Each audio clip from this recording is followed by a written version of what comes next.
এই যে এখানে দেখেন যে ছবিটা দিয়ে রয়েছে মাওলানা সাহেবের ছবিটা।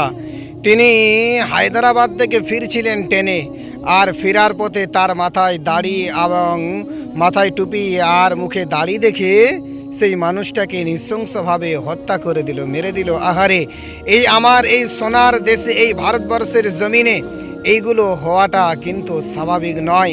এটা কোনো একটা রাজনীতির চক্রান্তে পড়ে আজ ভাইটাকে দুনিয়া ছেড়ে চলে যেতে হলো, এই মৌলানা সাহেবকে ছেড়ে চলে যেতে হলো দুনিয়া থেকে। আজ তার আত্মীয় পরিবার সমাজ আজ তাকে নিয়ে কতটা চিন্তিত। তার জন্যেই দেখেন, তার জন্য বিক্ষোভ মিছিলও বের করেছে। কিন্তু ভাই, এই বিক্ষোভ মিছিলটা কতদিন আজ চলবে? হয়তো 2 থেকে 3 দিন চলবে, তারপরে মানুষ বিরক্ত হয়ে যাবে। কিন্তু সেই সরকার সরকারের জায়গায় থাকলো, মন্ত্রী মন্ত্রীর জায়গাতে থাকলো, কিন্তু ন্যায় বিচার এই মৌলানা সাহেব আর বিচারটা পেল না। তাই আমি সকলকে বলবো, এই ভিডিওটা শেয়ার করো, এই ভিডিওটা এত শেয়ার করো যেন এই মৌলানা সাহেবের বিচার পায়, এই মৌলানা সাহেবের পরিবারদেরকে যেন একটা কিছু অর্থ করে দেওয়া হয়। কেননা সে তার পরিবারকে চালাতো, তারা অন্তত গরিব মানুষ।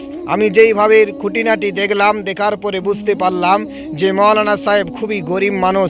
এই গরিব মানুষটাকে আজ নৃশংসভাবে হত্যা হতে হলো, শহীদ করে দিল, আমার এই ভাইটাকে দুনিয়া থেকে বিদায় করিয়ে দিল।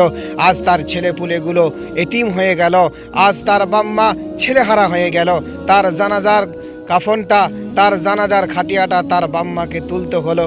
হায়রে এই দুনিয়া থেকে তাকে ছেড়ে চলে যেতে হলো। তাই আমার প্রিয় দেশবাসী, আমার ভাইয়েরা, আমি কাউকে কটূক্তি করে কথাটা বলছি না। যারা হিন্দু সমাজ রয়েছে, তোমরা যদি মনে করো যে আমাদের হিন্দু সমাজটাই বড়, ঠিক আছে, তাই তোমাদের ধর্মটাকে আমি কিছুক্ষণের জন্য বড় মনে করলাম। কিন্তু তোমরা বড় ধর্ম নিয়ে কেন তোমরা এত এইভাবে রাজনীতি করে এক একটা মানুষের জীবনকে নষ্ট করে দিচ্ছ? না বন্ধু, জীবন নষ্ট করার নাম বড় ধর্ম নয়, জীবনকে রক্ষা করার নাম হলো সবথেকে বড় ধর্ম। আর তুমি একটা মানুষকে মেরে দিলে, তার পরিবারটা হাহাকার করলো, তার জানাজাও উঠে গেল। হায় আফসোস।